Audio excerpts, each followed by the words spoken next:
قال رسول الله صلى الله عليه وسلم وعليكم بسنتي وسنة الخلفاء الراشدين المهديين أو كما قال عليه الصلاة والسلام। উপস্থিত বুজুর্গানে দিন উলামায়ে কেরাম, বাংলাদেশ খেলাফত মজলিসের আমাদের নারায়ণগঞ্জ জেলা এবং থানার বিভিন্ন পর্যায়ের নেতৃবৃন্দ, সবাইকে আন্তরিক মোবারকবাদ। আল্লাহ পাক আমাদেরকে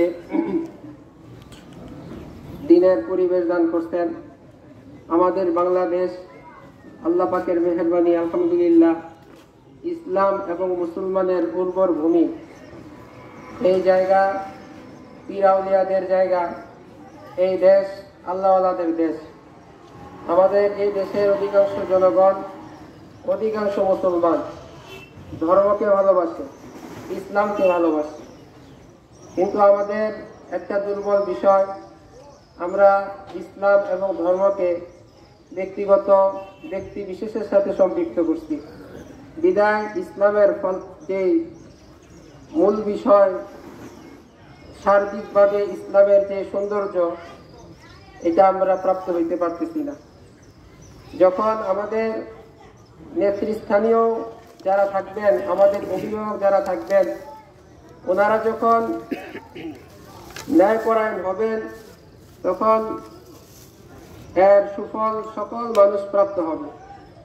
আজকে আমরা এই দেশ স্বাধীন হলো প্রায় 54 বছর, কিন্তু স্বাধীনতার যেই মূল ভিত্তি, অন্যায়ের বিপক্ষে মুক্তিযুদ্ধ হওয়া, জালেমের বিপক্ষে মুক্তিযুদ্ধ হওয়া, শোষণের বিরুদ্ধে মুক্তিযুদ্ধ হওয়া, কিন্তু দেশ স্বাধীন হলো, কিন্তু যেই বস্তুর ভিত্তি করে এই দেশের আপামর জনতা মুক্তিযুদ্ধ করলেন, জানকে বিলীন করলেন, কিন্তু আমরা সেটার সুফল প্রাপ্ত হইনি।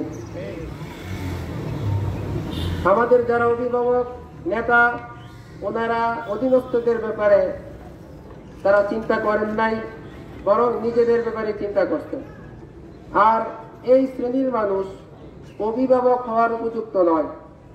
যেমন কোনো পরিবারের অভিভাবক যিনি হন, উনি অর্থ কামাই করেন, সকলের খাবার দাবার পোশাক পরিচ্ছদের ব্যবস্থা করেন, যদি থাকে তখন নিজে ভোগ করেন। এটাই হইল প্রকৃত অভিভাবকের কাজ। তদ্রূপ ভাবে রাষ্ট্রের যারা নেতৃস্থানীয় আছেন, যারা ক্ষমতাধর আছেন, তারা হলেন জনগণের অভিভাবক। জনগণের দোরগোড়ায় রাষ্ট্রের সুফল পৌঁছানোর পর যদি কিছু বাকি থাকে, তখন তারা ভোগ করবে। এটাই ছিল অভিভাবকত্বের কাজ। কিন্তু স্বাধীনতা উত্তর যতই রাজনৈতিক দল ক্ষমতায় আসলো, যারাই নেতার আসনে সমাসীন হলেন, তারা অভিভাবকত্বের যে মূল বিষয়, ওইটা হারায় ফেলছে। ওনারা কি করছেন, নিজেদের পেট পুরার পর যদি কিছু থাকতো, তখন এটা জনগণের কাছে পৌঁছানোর চেষ্টা করত। এই জন্য বহু বড় বড় নেতারাই বলছেন যে আমারটা কোথায়, বাহির থেকে আসলো রিলিফ, আমারটা কোথায়। এরকম যদি হয় তাহলে দেশে শান্তি আসবে না। রাসূল পাক সাল্লাল্লাহু আলাইহি সাল্লাম উনি সুন্দর শিখাইছেন, ব্যক্তিগত সুন্দর শিখাইছেন, অর্থনৈতিক সুন্দর শিখাইছেন, এমনকি রাষ্ট্রীয় পর্যায়ে কিভাবে রাষ্ট্র পরিচালনা করতে হয় সে সুন্নত শিখাইছেন। আল্লাহ রাসূল সাল্লাল্লাহু আলাইহি সাল্লামকে সাহাবায়ে কেরাম জিজ্ঞাসা করছেন, ইয়া রাসূলুল্লাহ, আপনার পরে মান্নু আমিরুকুম বাদাকা, আপনার পরে কাকে আমরা নেতার আসনে বসাবো, কাকে নেতা বানাবো?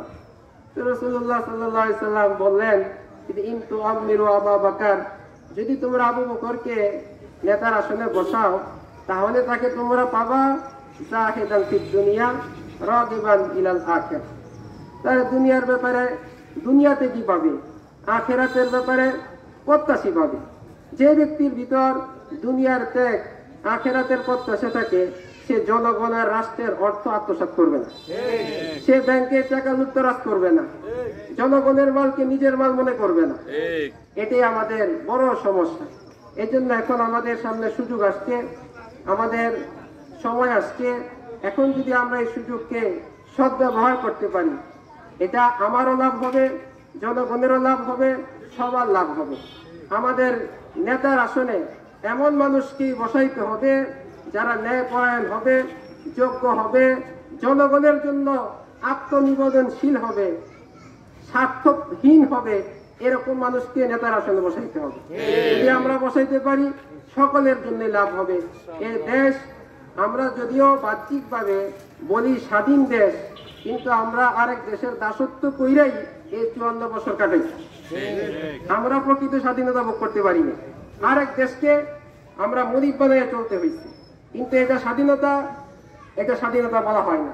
এই জন্য দেশের সার্বভৌমত্ব রক্ষা, স্বাধীনতা রক্ষা